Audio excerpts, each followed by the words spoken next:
Hi, this is Barbie Baptiste Gardner with Mommy Sense, mastering our maze to success. Are you prepared to be ridiculed for your faith? What does that mean? Faith is the substance of things hoped for and the evidence of things not seen, which means if you can't see it, it doesn't exist. So that leaves room for the ridicule from the outside.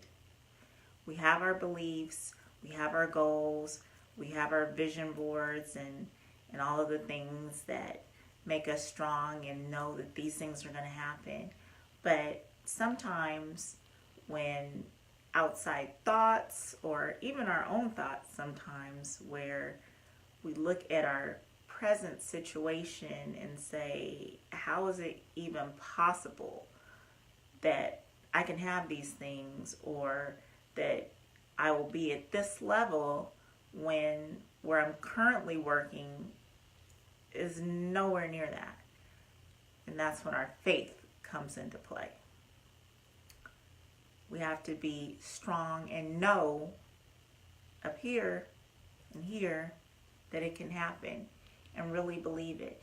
And it makes it hard sometimes when you let other people know about the things that we want. And quite honestly, sometimes I think it's better to hold those things close to your heart, and that's between you and God, and just leave it right there, because you don't want someone to like poke and prod and how can you and what are you thinking and no way, and not everyone is going to be like that. There's some people who will pump you up even more, but not to just let everyone see what it is you're driven to, what your goals are.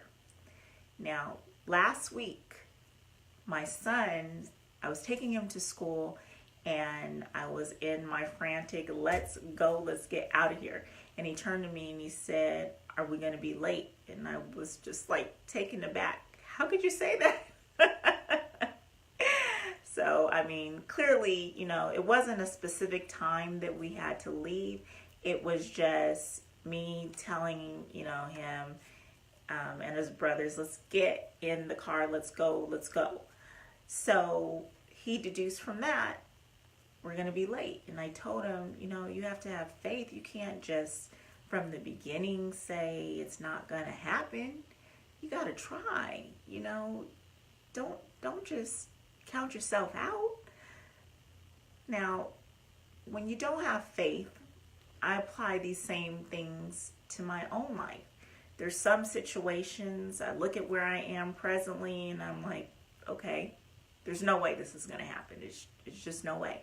So if we look at what's going on presently with what we're doing, a lot of times it just looks like it's just impossible. It just can't happen. But when we have a goal and we have focus and we have our faith, then all of the decisions that we're making to get to our goals, they're so important and so essential. You don't know the how. You don't know how it's going to roll out. You might learn something new each day or with each action step that you take towards your goal. Something that wasn't even present a month ago could just be catapulting you towards it. But if you would have asked yourself a month ago, there's no way you would have been able to foresee that, because you didn't know the action steps and then what God was going to do. You didn't know how that was going to play out. So in regards to me taking my son to school that day when he didn't believe, if I believed that we were going to be late and weren't going to make it, I would have driven differently. I wouldn't have been focused. I did not speed. But I would have driven a whole different way. I would have said, okay, well, we're going to get there, but it doesn't matter when we get there. So I was focused. My goal was to get him to school on time. And guess what? We did. Yay. Actually, I was really excited because I wanted to bring the point to him that you can't just give up. You have to try. So, even if you fall short of your goals, reach for them. Have faith. All right. This is Barbie Baptiste Gardner, Mommy Sense. Thank you for joining me. Have a great one.